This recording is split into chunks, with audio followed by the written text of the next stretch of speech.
Hi guys, and welcome back to the channel. Today we have yet another Sinn, and this is their classic EZM3, and it's a watch I've honestly wanted to get my hands on for around about 13 years. Even when I first started collecting Sinns, this watch was around, and when you think the EZM1 and 2 are no longer available, well, not in their original guise anyway, and yet this one still is, and it's a watch.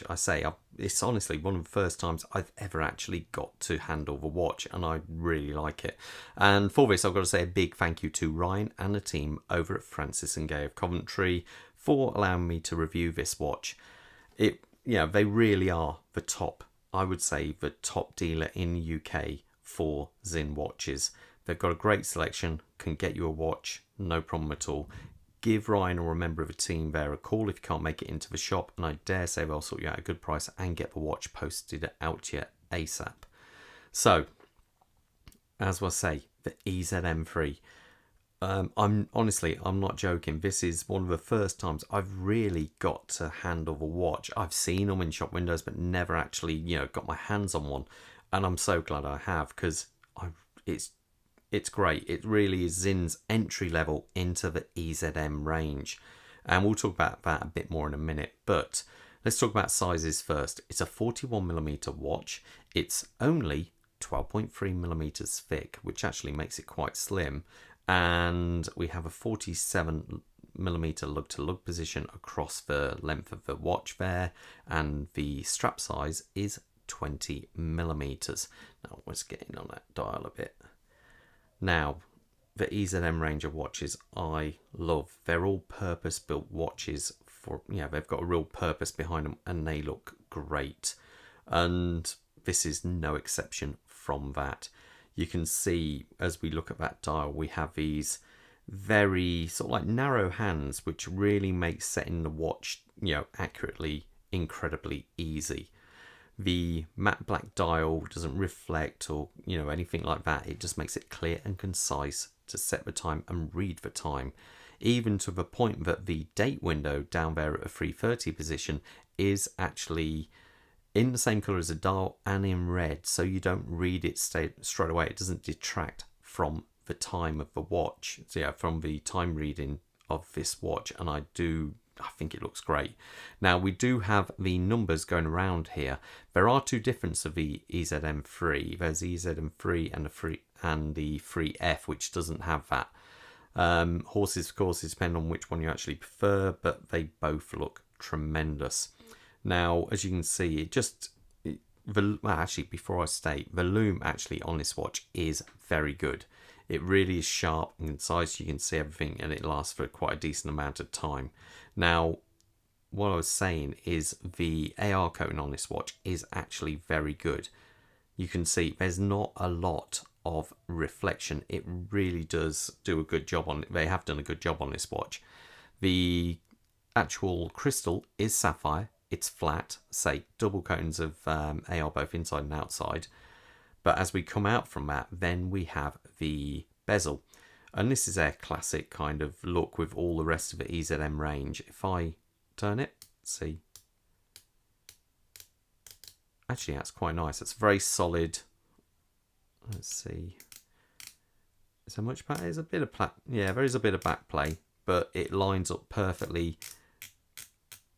No problem there at all. We have a big loomed marker at the 12 o'clock position there. So as we come round here, we have their classic case design, I think, where you have these angled lugs coming around with these nice big beveled edges, but very sharply done. They look really like they've been well engineered, more for kind of function rather than form, and they just look really cool for that. The whole watch has been bead blasted.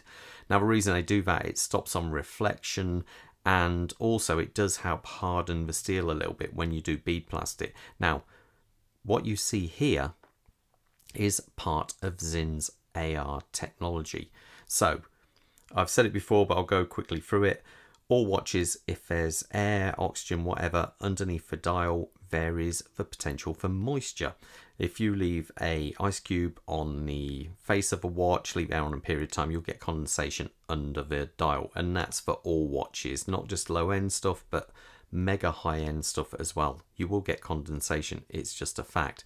So Sinn use an inert gas inside, but because they use an inert gas, they have to use special seals, which have got a tighter tolerance. And so basically, there should be moisture free inside. If there is any, these copper sulfite crystals will actually pick it up, and then it will give you an early warning if there is any in there. Now, talking of tech, we also have low pressure resistancy. We also have the ability to withstand extreme temperatures and still maintain accuracy of the watch. Now, what I mean by that, each watch in the factory goes in a freezer down to -45°C, and they still check the timekeeping.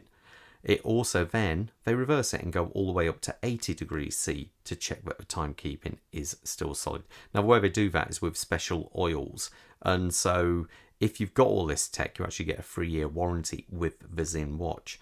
It also has, considering it's such a slim watch, 500 meters of water resistancy, which I think is really quite it just shows how well they kind of overbuild these watches. Now, we do have a screw down crown. See how much thread there is. Bingo. And now it's come out. Let's screw that back in. See, that goes in nice and easy. If I turn the watch around, we have a solid case back, and you can see all the lettering and stuff on there. Now, if you could see under that, what you'd be actually viewing is the Sellita SW200 movement. Now, Sinn use a top grade SW200, and it does make a difference. I think with timekeeping on this, I think it was 4 + 4, 5 seconds.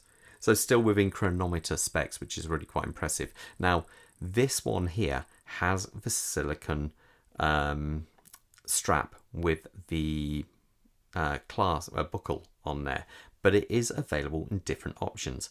As you can see here, this is an EZM13, and basically that is the bracelet which would come on this watch if you ordered it.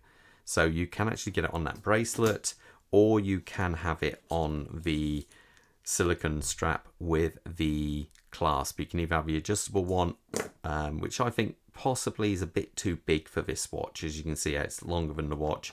Or you can go for one like this with a butterfly. They do a slightly newer version of a butterfly, which is actually more improved than this one, but you do have micro adjustment. I would personally opt for the butterfly for this one. Or it's a kind of watch where you can just fit a nice leather strap on there and it will look great. So there's plenty of options for kind of messing around with this watch. Let me put it on my wrist and you see how it looks. If I zoom out, I'm wearing my twist at the moment. Bob is wearing his U2. So let's just put this on. Now, my wrist size is 7¼ inches, so you get an idea how it looks. And there you go. It sits so nice and low. It just really does look great. I think it's a cool watch for sure, because it is part, I say, of the EZM range of watches, and that just gives it a cool factor. So anyway, I hope you enjoyed my little review of the EZM3.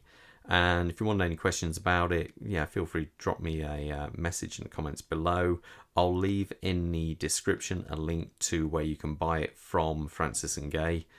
And I'll leave you to it. So hope you enjoyed it and stay safe out there, guys. All the best. Bye.